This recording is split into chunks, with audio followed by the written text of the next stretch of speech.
नमस्कार दोस्तों, पाथफाइंडर पर आप सभी का स्वागत है। दोस्तों, हाल ही में गुजरात और उत्तराखंड सरकारों ने इलेक्शन के समय पर ये अनाउंस किया था कि वो कमिटी सेटअप करेंगी to introduce uniform civil code in the state. इसी संबंध में कुछ याचिकाएं कुछ पीआईएल सुप्रीम कोर्ट पहुंची। हाल ही में सुप्रीम कोर्ट ने समान नागरिक संहिता कानून यानी यूनिफॉर्म सिविल कोड के संबंध में जो भी याचिकाएं दायर की गई थी, उसके खिलाफ जो याचिकाएं दायर की गई थी, उनको खारिज कर दिया है। क्या डिसीजन लिया गया, क्यों ये कहा गया, क्या इसके पीछे के रीजंस थे, वो सब बात करेंगे। साथ में यूनिफॉर्म सिविल कोड और उसका स्टेटस क्या है फिलहाल इंडिया में, इसको समझने का भी प्रयास करेंगे आज के सेशन में। पहले हेडलाइन देख लेते हैं। तो supreme court junks PIL challenging UCC committees in Gujarat and Uttarakhand. Exactly क्या न्यूज है, इन सब चीजों पर जाने से पहले आप मुझे फॉलो कर सकते हैं दोनों टेलीग्राम चैनल्स पर दोस्तों। For all my class update schedules and PDFs Unacademy app पर भी आप मुझे फॉलो कर सकते हैं मेरी सभी special classes and class courses के लिए। एनरोल करने के लिए आपको सिर्फ मेरा कोड यूज करना है NDLive10। Now the question can be why Unacademy में। देखिए, अनअकैडमी से चुनने के बहुत सारे फायदे हैं, जैसे आपको डेडिकेटेड डाउट सॉल्विंग सेशंस मिलते हैं, आपको अनलिमिटेड व्यूज मिलते हैं लेक्चर्स पे, फ्लेक्सिबिलिटी मिलती है अपने कोर्स को चेंज करने की, डेली आंसर राइटिंग प्रैक्टिसेस, इस तरह के बहुत सारे benefits along with the results every year. Unacademy subscription लेने के लिए सिर्फ आपको मेरा कोड यूज करना है NDLive10 to enrol and get 10% का flat discount as of now. और जो भी बेहतरीन डिस्काउंट आपको अवेलेबल होगा वो आपको मिल जाएगा इस कोड से।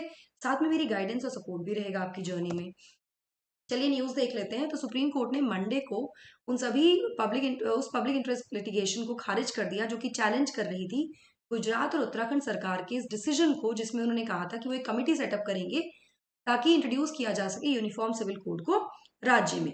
यहाँ पर ये जो बेंच है of chief justice of India DY Chandrachud and PS Narasimha, इन्होंने कहा कि भाई इस डिसीजन को, सरकारों के जो स्टेट गवर्नमेंट के डिसीजंस हैं गुजरात और उत्तराखंड स्टेट गवर्नमेंट के, उसको चैलेंज नहीं किया जा सकता।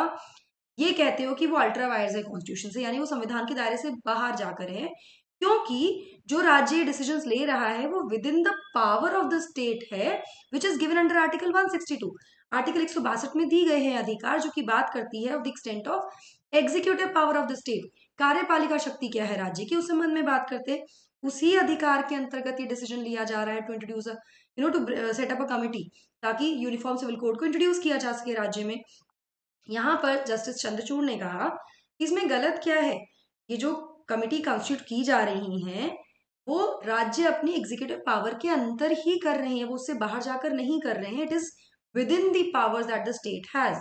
ना यहाँ पर बेंच ने ये भी कहा कि जो मैरिज है, divorce, infants, minors, adoption, will, intestacy, succession, जो भी विल से संबंधित, इनहेरिटेंस से संबंधित मुद्दे हैं, जॉइंट फैमिली, पार्टीशन, या इस तरह के जो भी मैटर्स हैं इन रिस्पेक्ट ऑफ विच, जो भी जिसमें पार्टीज जो है जुडिशियल प्रोसीडिंग्स में थी immediately before the commencement of the constitution, subject to their personal laws, ये सारे के सारे मुद्दे जो हैं एंट्री 5 में है कॉन्करेंट लिस्ट की।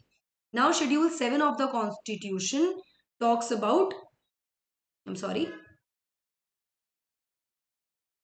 शेड्यूल 7 हमारे संविधान का 3 सूचियों की बात करता है, डिस्ट्रीब्यूशन ऑफ पावर की बात करता है, which is a federal feature, संघीय व्यवस्था है ये, जिसमें there 3 list, union list, state list and concurrent list. तो यूनियन लिस्ट पे जो भी मैटर्स, जो भी मुद्दे हैं, उस पर पार्लियामेंट लॉ बनाती है। स्टेट लिस्ट के जो मुद्दे हैं उस पर राज्य सरकार कानून बनाती है, और कॉन्करेंट लिस्ट पे केंद्र और राज्य दोनों सरकारें ही कानून बना सकती हैं।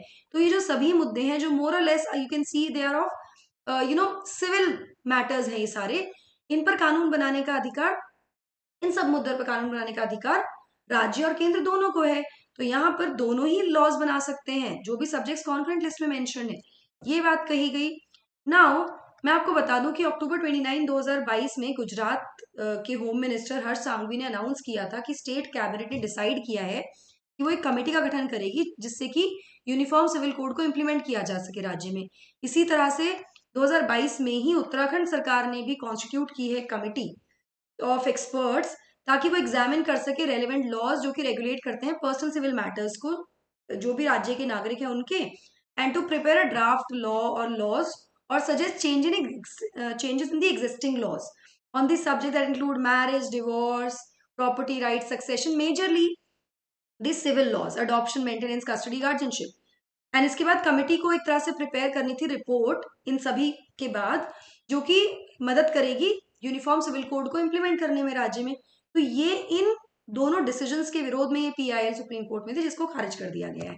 ठीक है, चलिए तो यूनिफॉर्म सिविल कोड समझ लेते हैं। तो यूनिफॉर्म सिविल कोड का मतलब क्या है? It calls for a formulation of one law for India. एक ही कानून होना चाहिए जो एप्लीकेबल हो सभी रिलीजियस कम्युनिटीज पर, जो सिविल मैटर्स हैं जैसे कि मैरिज, डिवोर्स, इनहेरिटेंस या अडॉप्शन, इस तरह के मुद्दों में। ठीक है, ये जो कोड है ये हमारे संविधान के अनुच्छेद 44 आर्टिकल 44 में भी दिया गया है, DPSP में दिया गया है। तो सरकारें इस पर काम कर सकती हैं। DPSP is non enforceable, non justiciable, लेकिन ये एक तरह से फंडामेंटल फीचर की तरह काम करता है for the governance of the country. तो ये लागू होने चाहिए in the making of the laws, things that are given in directive principles, जो कि कहता है कि state shall endeavour to secure uniform civil code. State को काम करना चाहिए यूनिफॉर्म सिविल कोड स्टैब्लिश करने के लिए, सिक्योर करने के लिए सभी नागरिकों के लिए through out the territory of India. ठीक है, नाउ डिफरेंस क्या है? अब क्वेश्चन आपके दिमाग में होता है सिविल लॉज और क्रिमिनल लॉज में डिफरेंस क्या है मैम? देखिए, क्रिमिनल लॉज जो है भारत में वो यूनिफॉर्म है, उसमें CPC CRPC के थ्रू डील किए जाते हैं और ये एप्लीकेबल होते हैं सभी पर बराबरी से, irrespective of the caste, religion, community, कहाँ से भी लोग आ रहे हैं, no matter what the religious belief is, वो किस धर्म से आते हैं उससे कोई फर्क नहीं पड़ता। अगर किसी ने मर्डर किया है तो कुछ धाराएं हैं IPC की, जैसे धारा 302 के तहत सजा का प्रावधान है, तो it will be equally their applicable on everyone belonging to whatever religious belief they are. उधर दूसरी तरफ सिविल लॉज जो है वो इन्फ्लुएंस होते हैं by faith, they are swayed by religious text, वो फेथ से और जो धार्मिक जो ग्रंथ है उनसे प्रभावित होते हैं। एंड दी पर्सनल लॉज जो कि they come into effect in the civil cases, marriage, adoption, inheritance etc. में they have always been implemented according to the constitutional laws, उसके संवैधानिक नॉर्म्स के आधार पर इनको लागू किया गया, लेकिन पर्सनल लॉज से प्रभावित होकर, रिलीजियस टेक्स्ट से प्रभावित होकर ये लागू होते हैं कानून, जैसे कि मुस्लिम लॉ या शरिया का लॉ या हिंदू लॉ, है ना। तो ये रिलीजियस कॉनोटेशन से आए हैं।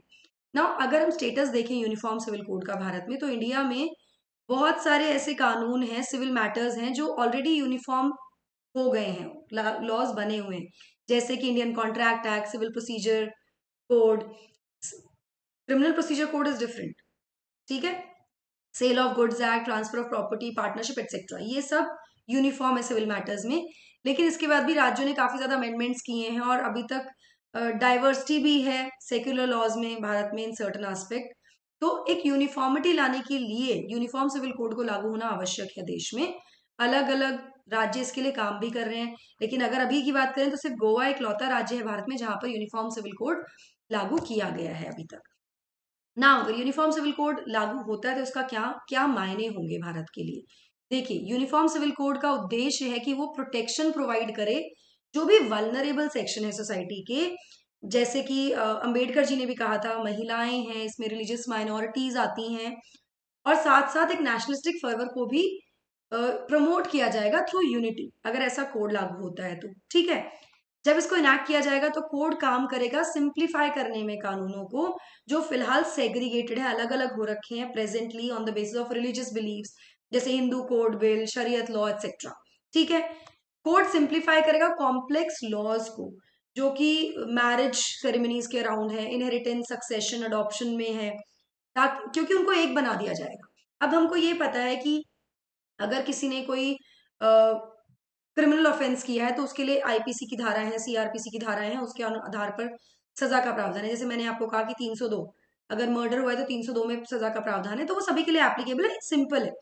वहीं अगर मैरिज इनहेरिटेंस की बात करें तो it is influenced by the religious text, personal law से आता है। हिंदू मैरिज एक्ट अलग तरह से बात करती है सक्सेशन की, मॉमडन लॉ अलग तरह से बात करता है सक्सेशन की, डिवोर्स पे हिंदू लॉ मैरिज एक्ट अलग तरह से बात करेगी, मुस्लिम लॉ में अलग तरह से इसमें बात की गई है। तो ये थोड़े कॉम्प्लेक्स है, इसको सिंप्लीफाई करके एक जैसा एप्लीकेबिलिटी होगी सभी के पास।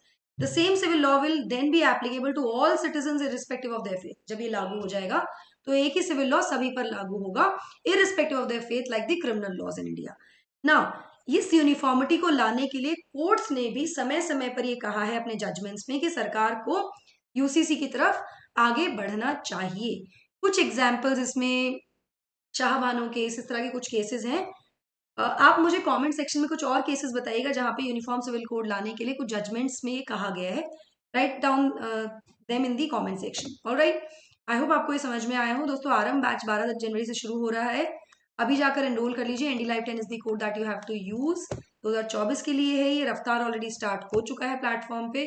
लोन फैसिलिटी अवेलेबल है 0% इंटरेस्ट, ये भी आप अवेल कर सकते हैं। यहाँ साथ ही में अनअकैडमी का centre UPSC CS excuse me के लिए स्टार्ट हो गया है, और राजेंद्र नगर में, जहां पर एडमिशंस ओपन है 2024 के फाउंडेशन बैच के लिए। आपको सिर्फ मेरा कोड यूज करना है एनडी लाइव 10, और आप टेलीग्राम चैनल पर अगर मुझसे जुड़े हैं तो आपको एक फॉर्म मिलेगा जिसको आप फिल कर सकते हैं अपनी क्वेरीज के साथ। That is it from my side. I hope you like the session. Do not forget to like, share and subscribe to the channel, and also hit the bell icon so that you get notifications about our latest videos. Thank you so much. God bless. Take care.